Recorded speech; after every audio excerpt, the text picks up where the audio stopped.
নমস্কার, ঘরকন্যা ডায়েরির আরেকটি নতুন পর্বে সকলকে স্বাগত জানাচ্ছি।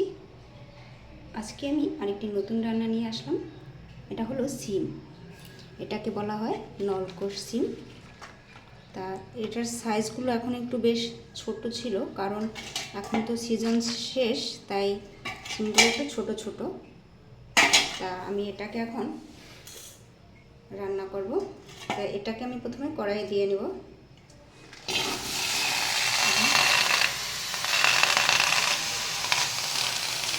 আর এখানে নিয়েছি একটু থেতো করা আদা, এটাকেও এখানে দিয়ে দেবো। আর দিয়ে দেবো একটু জল।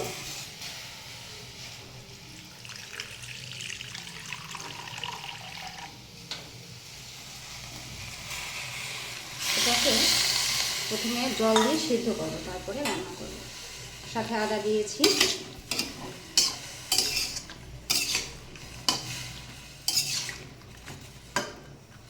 এখানে সিমের পরিমাণ অনুযায়ী জল দিতে হবে, যতটুকু সিম ওরকম আন্দাজ করে জল দিতে হবে।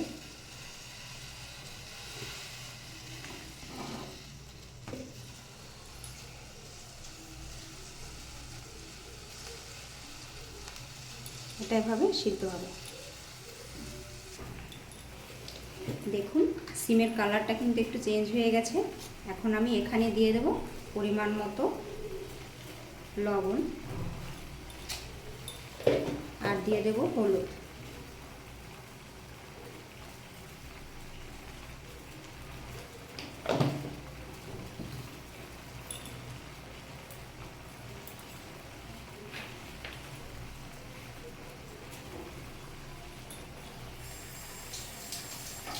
আর দেবো একটি আস্ত কাঁচা লঙ্কা। লঙ্কাটা আপনারা আপনাদের পরিমাণ অনুযায়ী দিবেন। এখন এটাকে নেড়ে চেড়ে দেবো। এভাবে বেশ কিছু সময় এটা সিদ্ধ হবে।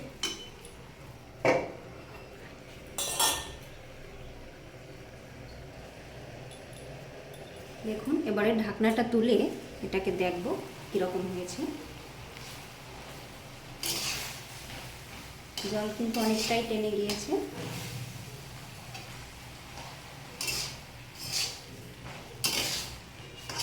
আর আমি প্রায় রেসিপিতেই বলি যে আমার এই রান্নাগুলো সবার পছন্দ নাও হতে পারে, কারণ যারা পেঁয়াজ রসুন বা অতিরিক্ত মশলা দিয়ে খান, আমি ওরকম করি না। এখানে যতটা কম দিয়ে পারা যায়, ঝাল মশলা যত এড়িয়ে চলা যায়, আমি ওইভাবে রান্না করি।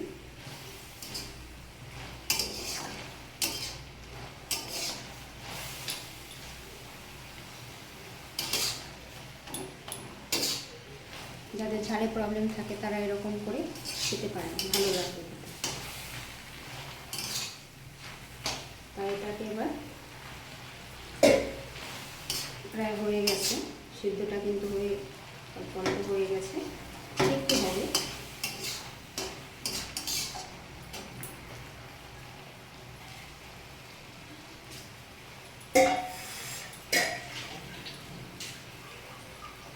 এখন এটাকে আমি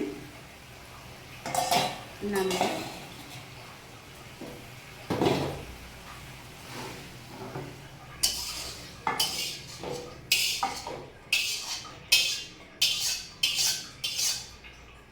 এবারে কড়াইটাকে পরিষ্কার করে নেব।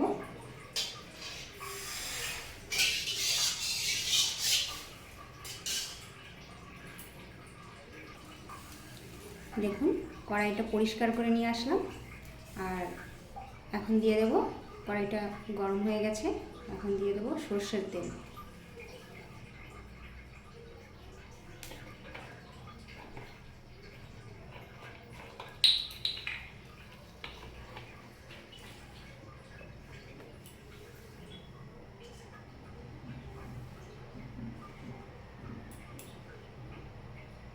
এবারে কড়াইটার চারদিকে একটু তেলটা লাগিয়ে দেব।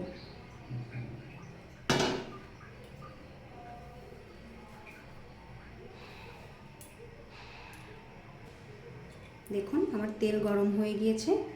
আর এবারে আমি দিয়ে দেবো এখানে পাঁচফোড়ন।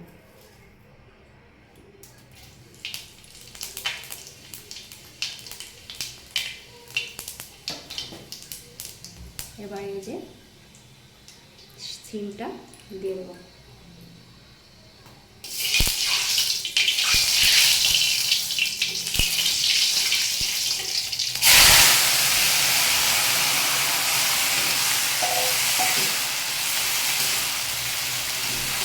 এবারে সিমটাকে বেশ নেড়ে চেড়ে ভেঙে ভেঙে দিতে হবে।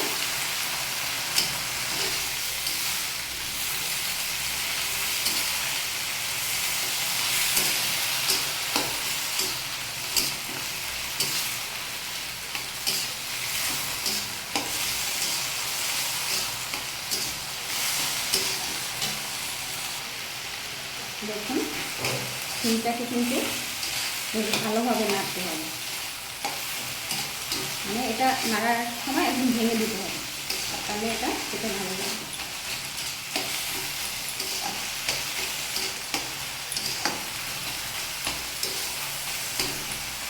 খুব ভালোভাবে নাড়তে হবে।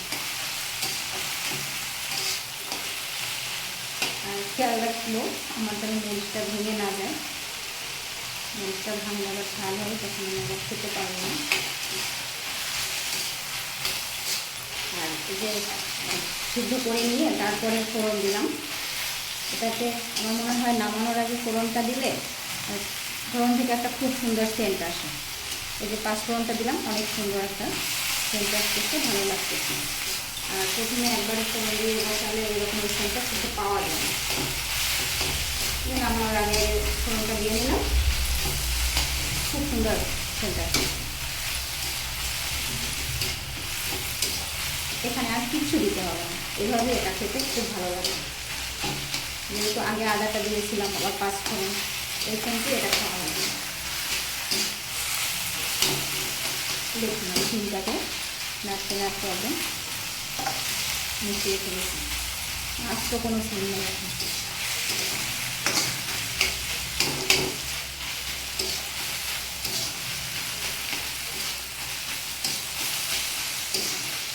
যে কোনো রান্নাই এরকম ভালোবেসে করলে সেটা খেতে অবশ্যই ভালো লাগে। তা দেখুন এই যে আমার সিম ভাজাটা কমপ্লিট। এবার এটাকে নামিয়ে নেব।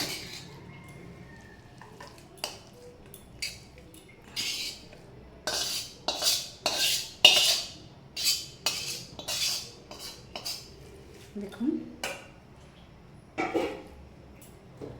আমার সিম ভাজিটা কেমন হলো কমেন্ট করে জানাবেন। আমার চ্যানেলটা লাইক সাবস্ক্রাইব করে দেবেন, পাশে থাকবেন। ভিডিওটা দেখার জন্য সকলকে অসংখ্য ধন্যবাদ, আর সকলের জন্য শুভকামনা। যারা এভাবে ঝাল মশলা দিয়ে খেতে পারেন না, তারা এইভাবে হালকাভাবে রান্না করে খাবেন, ভালো লাগবে। গরম ভাতের সাথে সিম ভাজা আর ভাত, এটা দিয়েই খাওয়া হয়ে যাবে। তা আজকে এই পর্যন্তই, সকলে ভালো থাকবেন।